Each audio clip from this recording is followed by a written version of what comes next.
Okay, so hopefully you guys are all now warm and you're ready for the main phase of our lesson. For the main phase of our lesson, we need to refer back to our first lesson objective.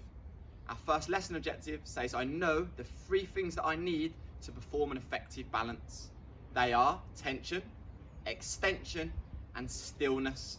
If you struggle to remember it like that, the 3 S's: strong, still, and straight. For today's lesson, we are going to show you lots of different balances. We're going to expect you to perform each balance to the best of your ability. For each balance, you should be able to show us that you can give us extension, which means stretching out as far as you can. You should be able to show us that you can be still, which means you're frozen like a statue. And you should be able to show us tension, which means the muscles that you're using, you are squeezing and tensing up to show how strong you can look. You should know the names of the muscles in your body by now if you've been watching our muscle song. So for example, if I was doing a straight leg like this, I should see tension in my quadriceps and tension in my hamstrings and my gastrocnemius, showing that my leg can stay nice and straight and pointy. If I lack tension, my leg would look a little bit bendy like this. We want it nice and straight, nice and strong, and nice and still. That's your focus for the next part of your lesson. Can you show us those 3 things in each of the balances that you do? One final thing when it comes to balances should last for about 3 seconds. Can you hold it straight and still and strong for 3 seconds? That's your challenge today. Let's see how we get on.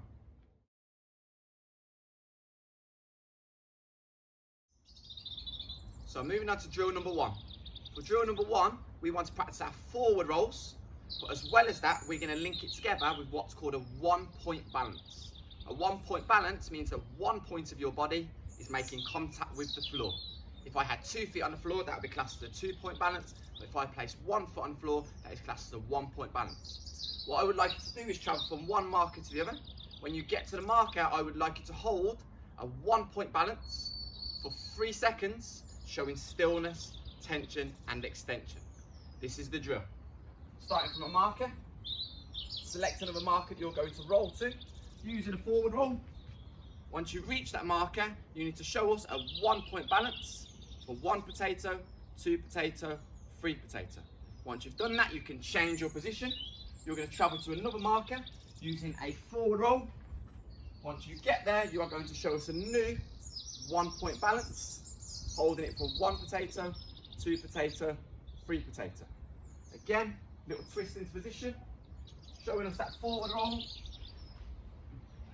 Reaching your new marker. Once you get there, you're going to show us your 1-point balance, 1 potato, 2 potato, 3 potato. I would like you to spend the next 3 minutes practicing your forward rolls and seeing how many 1-point balances you can come up with. For each 1-point balance, remember, you should be holding it for 3 seconds, and you should be able to show us that stillness, that tension, and that extension. Remember your honesty value here. Be critical of yourself.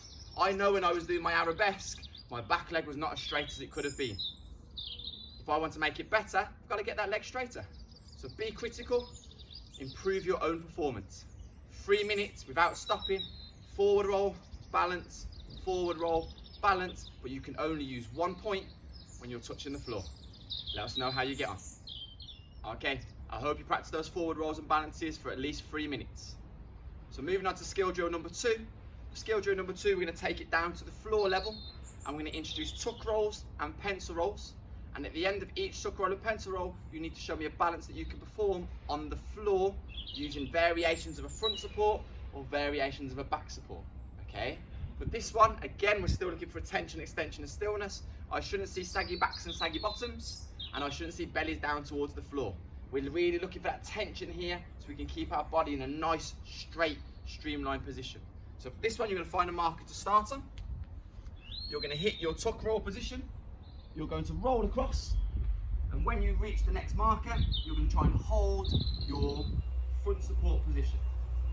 From there, I'm going to go back to my marker. I might turn it into a pencil roll this time.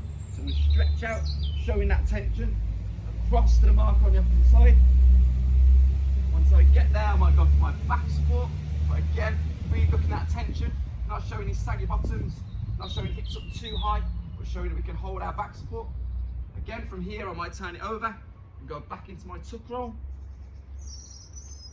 Tuck roll variation this time, I might go for my front support, but I might have a raised leg behind me with a straight leg and a pointed toe. I might do the same, but with my arm out to the side. We want to see how many variations you can come up with from front support and back support. Your balances now should be performed on the floor using that tension, that strength to hold your body weight up. Focus still on straight legs and pointed toes. Focus on getting your body nice and straight as well. 3 minutes practicing pencil rolls and tuck rolls, but putting a balance that links with that roll. See how you get on. Okay, so moving on to skill drill number 3. For skill drill number 3, we're going to look at backward rolls. Backward rolls, people always tend to find tricky.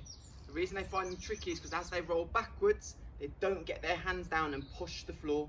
Very important that we smush and push to lift our head out the way, as well as that, get your bottoms over your head and kick. You've got to generate that momentum and that strength to get yourself over the other side. If you're struggling with a backward roll, there's no reason we can't turn it into what's called a floppy fish, where we just fall over to the other side and then we can still perform our balance on either side. So a good backward roll should look like this. Here, hands ready in this position and head down. And as we roll, we push to help us get back up to the other side.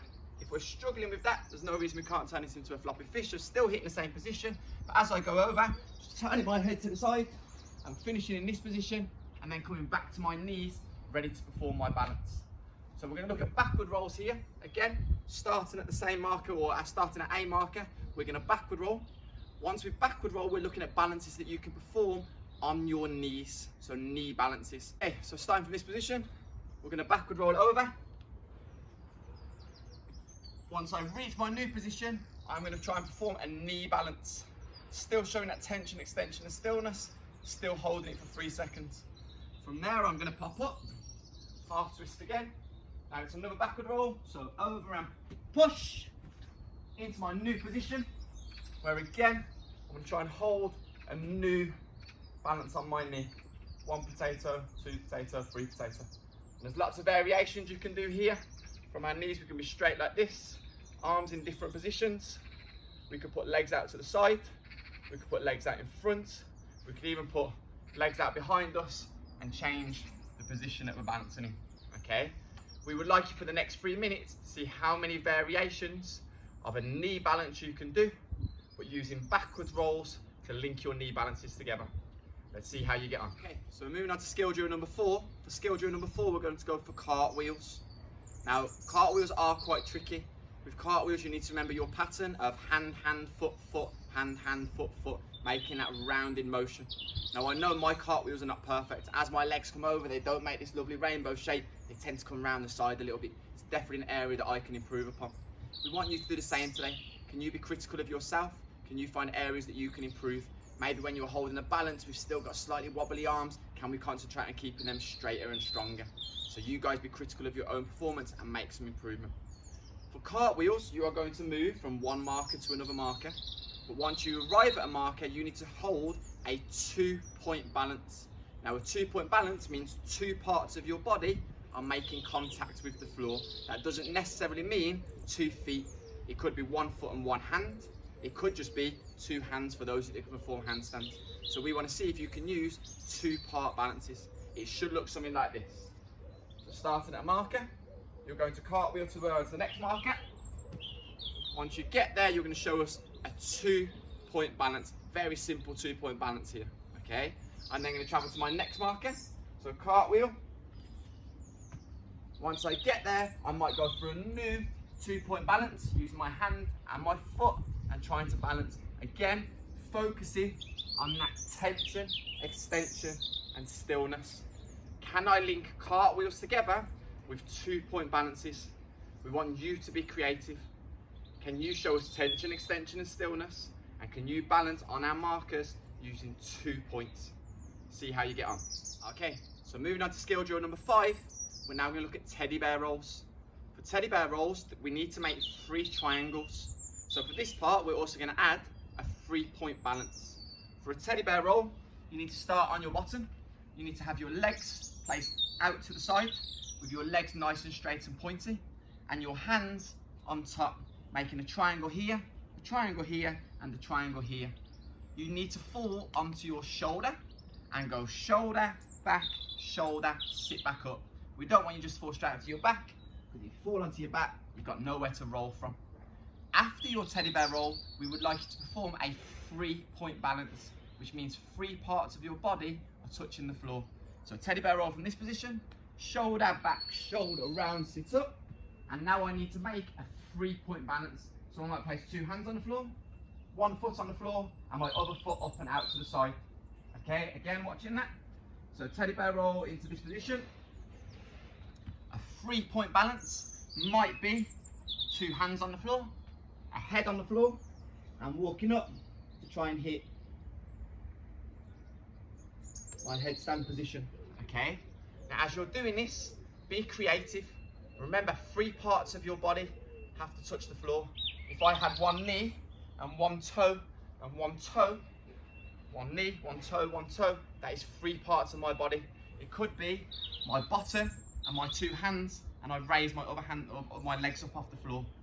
3 parts of your body are allowed to touch the floor, and you have to link those balances together using your teddy bear roll. Be critical, be honest with yourself. How well are you holding these balances? Are you showing tension, extension and stillness? Give it a go. Let's see how we get on. At least 3 minutes, please. Okay, so moving on to skill number 6 and the final skill for today's session. By the end of this, we should know the 3 points that make an effective balance. And by the end of this, we should have performed a range of skills that we've linked together using some fantastic balances. For this one, we want to see who can perform round-offs, and we also want to see who can perform some complex balances. Complex balances are things that are a lot more tricky, like getting my leg and holding it up in front of me out here, okay? Or performing a handstand and holding it for 3 seconds. Or performing my headstand with some different variations. You should be trying this at your own level, so you select balances that are going to be tricky for you. In between those, you need to place a round off, and a round off is very similar to a cartwheel. We go one hand, but as we come over the top, then instead of going foot, we use 2 feet at the same time. And with my hands, I place one like a normal cartwheel position, and the other one slightly sideways to give me that chance to push and to twist my hips into position. So a round off should look something like this: step and push, finishing on 2 feet. And from there, we would like you to choose a complex balance, whether you're going for your handstand and trying to hold for 3 seconds, or whether you're going for complex balances where you're holding legs out to the side, even maybe your bridges. Can you show us different complex balances? If not, show us some of the balances that you've done previously. Try and choose the ones that you struggled with. If you struggled to do a headstand, now might be a good chance to try and practice them. Try and show some complex balances that are linked together with effective round-offs. This one's tricky. It's the hardest level we've set so far. See how you guys get on with it. So that's the end of the skills that we're going to practice today. We've practiced lots of different ways of traveling, and we've also practiced lots of different ways of balancing. Remember, balances are our focus today. By now, you should know the 3 things that you need to effectively perform a balance. Tension, which means I'm strong. Stillness, which means I'm not wobbling. And extension, which means I'm making myself nice and straight, pointing those fingers and pointing those toes. Hopefully you guys have achieved lesson objective number 1.